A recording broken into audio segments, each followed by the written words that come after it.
우리 전멸 입사님 찬양 감사합니다. 은혜가 되네요. 우리 옆에 계신 분들 서로 축복하면서 인사하겠습니다. 사랑하고 축복합니다. 사랑하고 축복합니다. 창세기 49장에는 야곱이 죽음을 앞두고 12아들을 축복하는 내용과 함께 드디어 야곱의 죽음이 이렇게 기록되어 있습니다. 오늘은 세 아들을 축복하는 내용을 살펴보면서 함께 은혜를 나누려고 합니다. 첫 번째는 르우벤에 대한 그러한 축복을 먼저 살펴보도록 하겠습니다. 3절과 4절을 다 같이 다시 한번 읽어보도록 하겠습니다. 시작. 르우벤아, 너는 내 장자요 내 능력이요 내 기력의 시작이라. 위풍이 월등하고 권능이 탁월하다마는 물의 끓음 같았은즉 너는 탁월하지 못하리니 내가 아버지의 침상에 올라 더러웠음이로다. 그가 내 침상에 올랐었도다.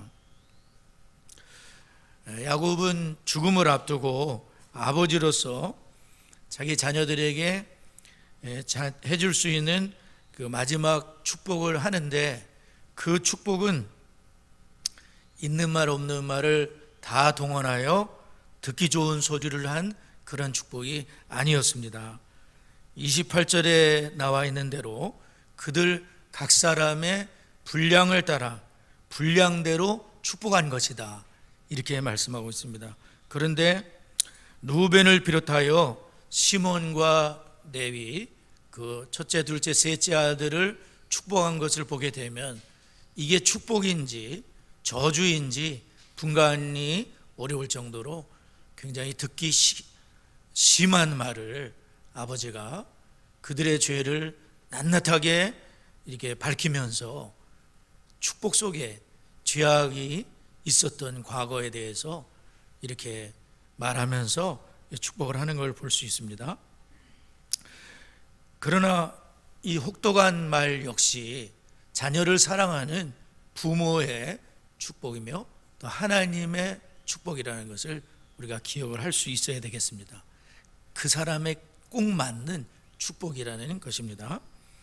르우벤에 대한 축복이 가장 먼저 나오는데, 르우벤은 야곱의 장남이고 야곱은 그를 향해서 내 장자요 내 능력이요 내 기력의 시작이라. 이 르우벤은 이런 사람이었다. 위풍이 월등하고 권능이 탁월한 그런 아주 전도망망한 그런 사람이었다는 거죠.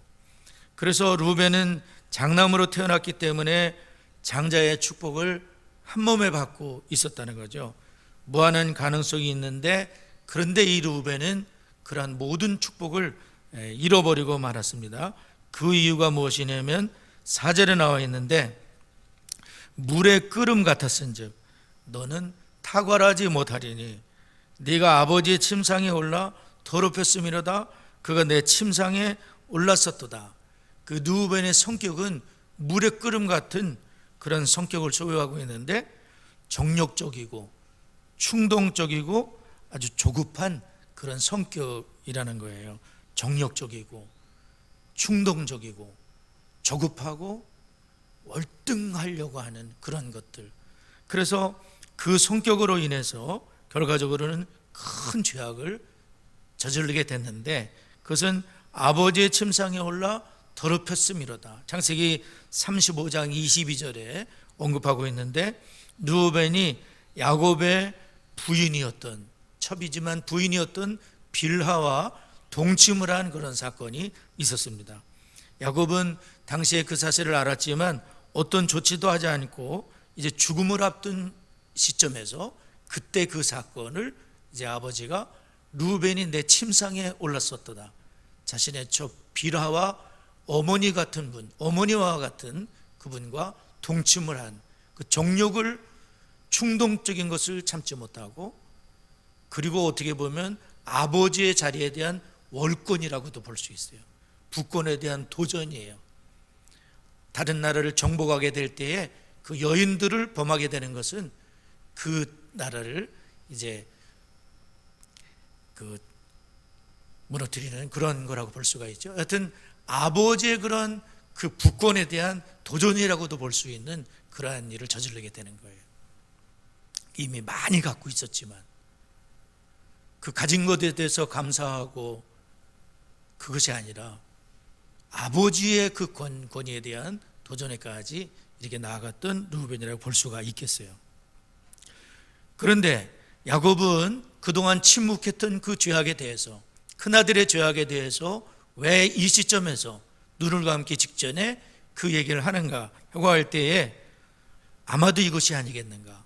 야곱은 자기 아들들 12명이 있지만은 르우벤은 이미 그런 실수와 죄악을 저질렀던 사람이고, 그리고 또다시 그런 죄를 저지를 수도 있고, 그리고 11명의 아들도 똑같이 그런 유혹과 위험에 놓여 있다는 걸 잘 알기 때문에 내 아들들만큼은 내가 이 죄를 드러냄으로 말미암아 내 아들들만큼은 거룩하기를, 하나님 앞에서 살아갈 수 있기를, 그래서 모든 축복을 잃어버리지 않기를, 하나님의 사람으로 살아가기를 원하는 부모의 마음이 있지 않았을까, 그렇게 생각할 수가 있겠습니다.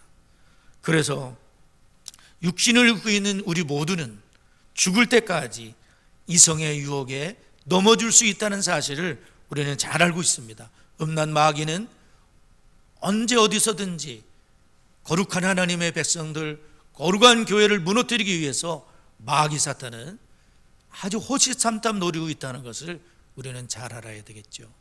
눈에는 보이지 않지만 마귀가 놓아놓은 덫이 너무나 많기 때문에 야곱은 그의 아들들이 이러한 정욕적이고 충동적이고 조급한 그러한 성격으로 인하여 무너지지 않기를 아버지는 간절히 원하고 있었던 것입니다. 모든 기대와 촉망을 무너뜨리는 게 무엇입니까? 정욕의 죄인 것입니다. 정욕의 끝은 아무리 탁월해도 끝내는 그 탁월함을 무너뜨리고 마는 것이 정욕의 죄입니다. 이처럼 무서운 죄가 정욕의 죄인데 르우벤을 비롯하여 11명의 아들 모두가 이 사실을 명심하면서 죽을 때까지 살아야 되는 것이죠.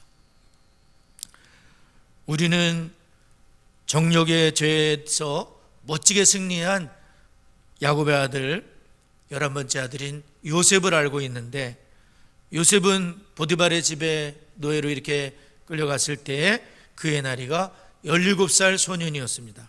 그곳에서 11년을 지내면서 요셉은 아주 어엿한 청년으로 성장을 했지요. 그의 나이가 28살쯤 됐을 때 요셉은 결정적인 유혹에 직면하게 되는데, 그 요셉을 유심히 살피던 그 주인의 아내 보디발의 아내가 날마다 유혹을 했다 그랬습니다.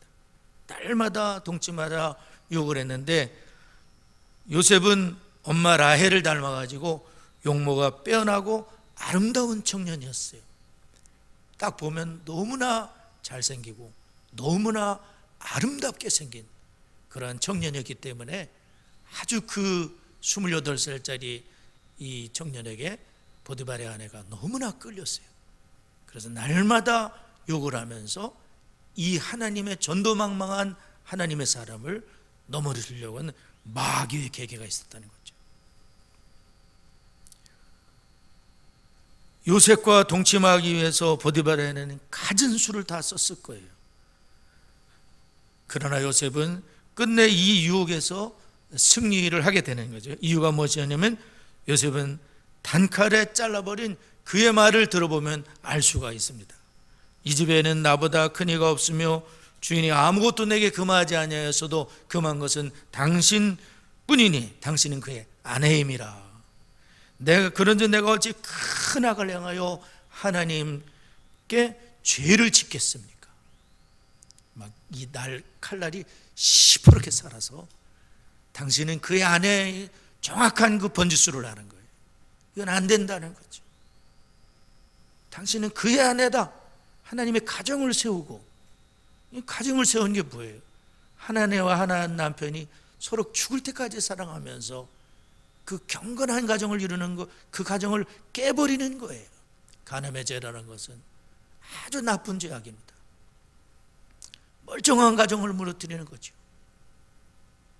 어찌 큰 악을 행해서 하나님께 죄를 짓겠습니까? 이 젊은 청년이 날마다 그 하나님 앞에서 그 신앙을 갈고 닦으면서 그 순교를 지키기 위해서 갈고 닦으면서 털 눈이 반짝반짝하면서 깨어있는 하나님의 사람을 보게 되는 거예요. 그래가지고 죄를 그냥 한 방에 그냥 한 때려가지고 이 죄악을 밟아버렸어요. 할렐루야. 그냥 밟아버린 거예요. 결정적일 때는 도망을 치고 함께 있지를 않고 유혹에 가까이 가지를 않고 유혹이 있으면 빨리 떨어지고 더 멀리 떨어지고 더 멀리 떨어지고 결정적일 때는 옷을 벗어들고 그냥 도망을 쳐서 감옥에 갈지언정 하면서 모든 것을 다 잃어버렸지만 지난 11년 동안 쌓았던 모든 신뢰와 돈과 지위와 명예와 모든 것을 다 잃어버렸지만 2년 후에 하나님께서는 이전과는 비교할 수도 없는 놀라운 축복으로 이분을 딱 들어 세우시는 걸 우리는 잘 알고 있잖아요. 죄와 싸우느냐, 피 흘리기까지 싸우느냐고 잃어버린 게 너무 많았지만 하나님은 살아계셔서 갚으시고 넘치도록 하나님은 갚아주지 않습니까? 함께 있지 않고 죄를 무서워하고 죄를 증오하고 죄를 더럽게 생각하고 죄를 아주 나쁘게 생각하고 죄를 증오하고 죄 때문에 분노가 끓어오르고 죄는 안 된다 하면서 요즘은 괜찮아 뭐 어떻겠어 이것이 아니라 분명한 그러한 모습을 보여줬죠. 우리는 이 정욕의 죄에 실패했던 한 사람 다윗도 알고 있는데 다윗이 한순간의 방심으로 우리아 안에 밧세바와 동침하라는 죄악을 저질렀는데 밧세바와의 동침으로 임신을 하게 되자 이스라엘을 숨기기 위해 남편을 전쟁터에서 끌어와서 데리고 와가지고 어떻게든지 부인과 동침을 해서 이 죄를 숨기려고 했는데 남편이 이 우리아가 충신이기 때문에 전쟁 상황에서 부인과 잠을 잘 수 없다고 집에 가지를 않는 거예요. 결국은 우리아의 손에 편지를 보내가 요압 장군으로 하여금 전쟁터 그 전면에 내세워서 맞아 죽게 하라. 엄청난 그 살인의 그러한 청부를 하게 되죠.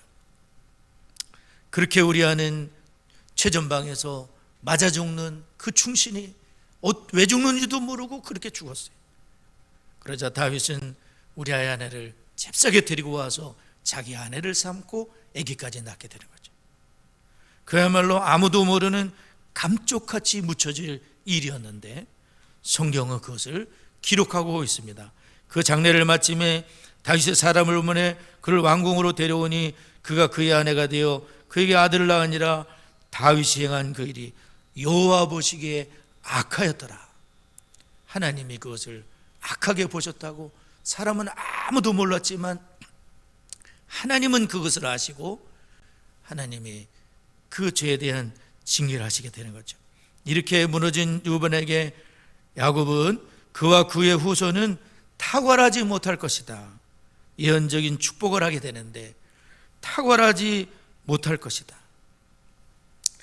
앞으로 루벤이 하나님 앞에 잘 살기 위해서는 탁월해지려고 하지 말아라. 사람은 탁월해지고 싶어요. 으뜸이 되고 싶고 루벤이 그런 기질이 있었던 것 같아요. 주어진 처지에 감사하면서 하나님이 주신 것에 감사하면서 작은 직분이라도 감사하면서 그거를 이렇게 잘 일구고 그런 삶을 살라는 거예요. 루벤은 사람 앞에 으뜸되려고 하지 말고 그러다가 많은 넘어짐의 죄악이 있기 때문에 있는 것에 감사하는 것이 너에게는 축복된 길이 될 것이다. 결과적으로는 루벤 지파에서 대단한 인물이 나타나질 않았어요. 그것이 저주이면서도 한편에서는 축복된 삶이었다. 우리는 하나님이 심으신 자리가 다 있고 가정들이 다 있어요. 그 가정을 소중하게 생각하고 감사하게 생각하고 교회에서 작은 직분이라도 그 얼마나 복이 됩니까? 그죠? 작은 직분이라도 성실하게 뭐 으뜸되려 할 필요 없어요. 으뜸되는 사람 많습니다, 세상에. 그러나 하나님께서 주신 거기에 감사하면서 특별히 이 음란의 죄악이 관영한 이 세상에 참 얼마나 끔찍한 죄악들이 많이 저질러지고 있습니까? 혼자 있을 때 조심하셔야 되잖아요. 그죠? 아무도 보지 않을 때 조심하셔야 되잖아요. 하나님 앞에 이 손끝에 와 있는 이 음란의 죄악과 날마다 우리가 싸워서 피 흘리게 싸우며 하나님의 거룩한 하나님의 너희가 하나님의 성전인 것과 하나님의 성령이 너희 안에 거하시는 것을 알지 못하느냐. 하나님의 성전을 더럽히지 말아라. 하나님의 이 말씀을 기억하면서 우리도 주님과 함께 성결 가운데 살아가는 우리가 되어야 될 줄을 믿습니다.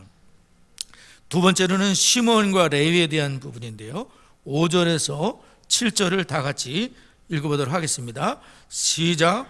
시몬과 레위는 형제요 그들의 칼은 폭력의 도구로다.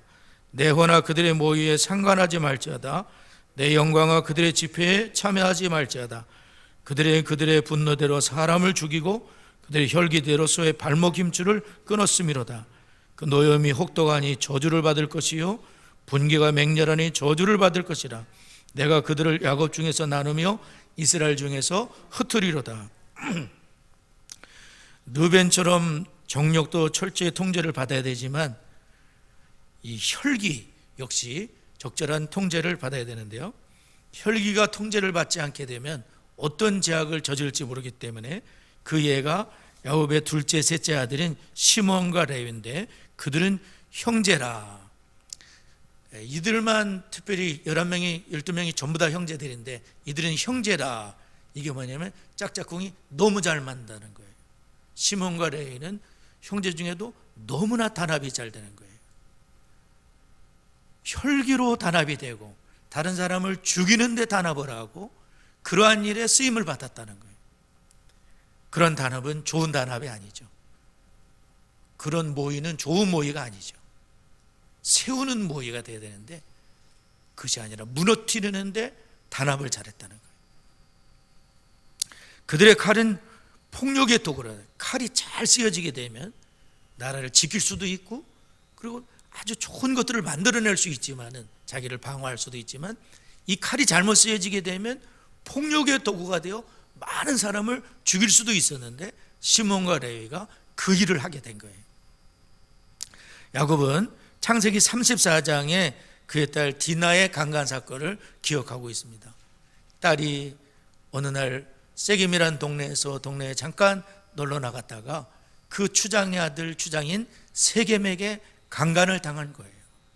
그 디나가 강간을 당하고 집에 돌아왔을 때 그 오빠가 되는 시몬과 레위가 특별히 제일 분노했습니다.